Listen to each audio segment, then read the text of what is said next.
The General Staff recorded 117 combat clashes along the entire front line over the past day. Russian forces are building up their strength and increasing pressure in the Pokrovsk direction. There, the highest number of enemy assaults was recorded, 22 in total. Russian forces have also become more active in the Sumy and Kharkiv regions. Another axis of the occupiers' offensive is towards Lyman and Sloviansk. Watch our traditional review for a report on another day at the front. The skies over Vovchansk are patrolled by drones of the 113th Territorial Defense Brigade. Thanks to our defenders' birds, not a single hiding place for the enemy will remain among the city ruins. At night, the 91st Separate Battalion sends out heavy bombers on missions. The soldiers' hands firmly grip the controls, and every movement in the field is visible on the thermal imaging screen. A sudden flash after the drop, and there is one less enemy on our land. The military refutes yet another false claim about the capture of a village in the Kharkiv region. The settlement of Kutkivka, which is located in the area of responsibility of the 16th Army Corps units, remains under full control of the defense forces of Ukraine. No positions have been lost. The enemy is attempting to infiltrate in small groups. However, these actions are detected and stopped in a timely manner. In the Kupiansk direction, despite the severe frost, continues to destroy the Muscovites, the 115th Mechanized Brigade. In the Lyman direction, special forces from the Dozo unit and the 53rd Mechanized Brigade carried out a joint operation. As a result of a firefight, they regained a lost position and captured an enemy sniper from Yaskivets. Please come out now. We give you our word. You will definitely survive. This video is also from the 53rd. They carried out precise strikes on buildings and tree lines where enemy forces were concentrated. Meanwhile, pilots from the 125th Heavy Mechanized Brigade hunted enemy personnel and equipment. They blew up a hidden tank, several vans and cannons, and also a truck carrying artillery. Strike drones from the 63rd Brigade are searching for and destroying everything that moves in the Lyman area. In this brigade, the soldiers are determined to do everything possible to bring victory closer. In our brigade, the medical company performs not only medical tasks, traffic control at crossings, plus medical support, anti-drone coverage. Well, still, there are just very few people. On the Sloviansk sector, the Russians are increasing pressure around Dronivka. The enemy's tactics have not changed. They infiltrate in small groups between the positions of the 81st Airmobile Brigade, amassing resources in the Serebryansky forest and in Siversk. Our defenders are detecting intruders and equipment around the clock. In the center of Myrnorad, firefights are ongoing. To continue their assault on the upper part of the city, the Russians are continuing to amass heavy equipment in the Novorodivka area. Fighters from the 7th Assault Corps, together with the Azov fighters, are managing to block the enemy along the line. The eastern outskirts of Myrnorad, Krasny Lyman and Rodinske. The enemy is also focusing its efforts on occupying Hryshyn, trying to advance along several routes and relentlessly leveling the Pokrovsk agglomeration with airstrikes. Over the past week, the Russians have dropped more than 3,500 bombs. The Skili fighters are searching for occupiers in Pokrovsk. Here, the occupier barricaded himself in a house. The first FPV opens a passage and wounds the enemy. The next one flies inside with an incendiary charge. Destroyed. In just 3 days, a single crew of Sishaslav paratroopers shot down over 40 Mavics in aerial combat on the Pokrovsk front. We operate in all weather conditions and strive to support our infantry. The Rangers from the 68th Brigade showed a compilation of footage of drones striking buildings with occupiers inside.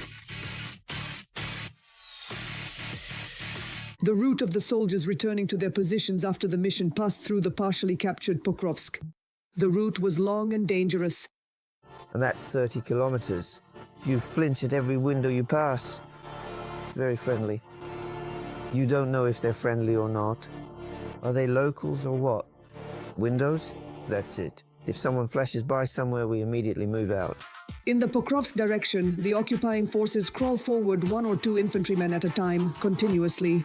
Thanks to the vigilant eyes, including those of the Spartans from the National Guard, this task is beyond the enemy's ability. After all, an encounter with our soldiers' drones is inevitable. Our fighters are fierce. Tetiana Litvin, Interpodrobitsi, Marathon, United News. And now we have the opportunity to find out what's happening in the Sloviansk direction. We are adding Maxim Butolin, Chief Sergeant of the 54th Hetman Separate Mechanized Brigade, to the broadcast. Ivan Mazepa. Mr. Maxim, I congratulate you. Glory to Ukraine. Glory to the heroes. And At the same time as Mr. Maxim appeared, a QR code and a card number appeared below it. This is a fundraiser for our servicemen. Join in, and Mr. Maxim will tell us what you are raising funds for, what your unit needs right now. at the moment, we are raising funds for 3 pickup trucks for the anti-aircraft missile division. This is the very unit that is responsible for securing the skies, including with the help of anti-aircraft drones, including those Shaheds that are coming from that country, the trouble that is heading toward you, toward your homes. So if you join in, far fewer Shaheds will make it through. So don't stay indifferent. Everyone can contribute whatever amount they can afford. But the main thing is to be involved in this battle with Russia. So join the fundraiser. Mr. Maxim, tell us, what is the current situation in the Sloviansk direction? How intense are the battles and what is their nature? Yes, in the area of responsibility of our brigade, in principle, the intensity of combat operations has not decreased and is not decreasing and probably will not decrease in the future because this direction is truly called the Sloviansk direction, and now it is clear what the enemy is aiming for. Active combat operations. The enemy is also using the tactic of small infantry groups. They are engaged in infiltration, penetrating our combat formations, and then they carry out these micro-assaults after building up their forces. Basically, they do not use heavy equipment. For logistics, just like us, they are now using both UGVs and some large multi-rotor drones. Octocopters, hexacopters, UAVs. So the situation is difficult, it tends to escalate, but overall it is very much under control. And after the defense forces withdrew from Siversk at the end of last year, can you say whether the Russians have already decided what goals they are pursuing, which settlements they are targeting? Are they moving more to the east or to the south or to the north? And how do you assess their pace of their advance? What is allowing us to slow down the enemy? The thing is, the loss of Siversk didn't really worsen our positions. That pit was there and it was exposed to any kind of fire impact. And we really were like sitting ducks there. So in principle, the decision, it was the right decision, though it was admittedly forced, but it was still the right one. The thing is, the entire surrounding landscape at this moment is extremely open and exposed. There are literally just a handful of scattered, shallow ravines left. There are very few remaining patches of natural vegetation left in the area, so the opposing forces really do not have any viable forms of cover or concealment now. How to move around? He does not even make use of the pitch-black hours of the deep night, but rather focuses on those specific periods of morning and evening twilight. Because basically, during the night, sophisticated drones equipped with thermal imaging cameras can very clearly track every enemy movement, and we effectively destroy them. So, in principle, the situation is the same. The enemy is moving towards Sloviansk, and is using all available means and measures to do so. Dear viewers, once again, I draw your attention. On the screen, you see a QR code and below it a card number.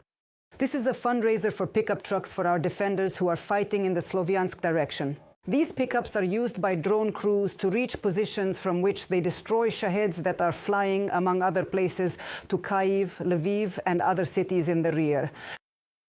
So now when you donate, you are not only supporting our servicemen and giving them the chance to get out of the front line safely, you are also giving yourself the chance to stay safe in our rear cities. That's why I urge you not to remain indifferent and to join this fight against Russia.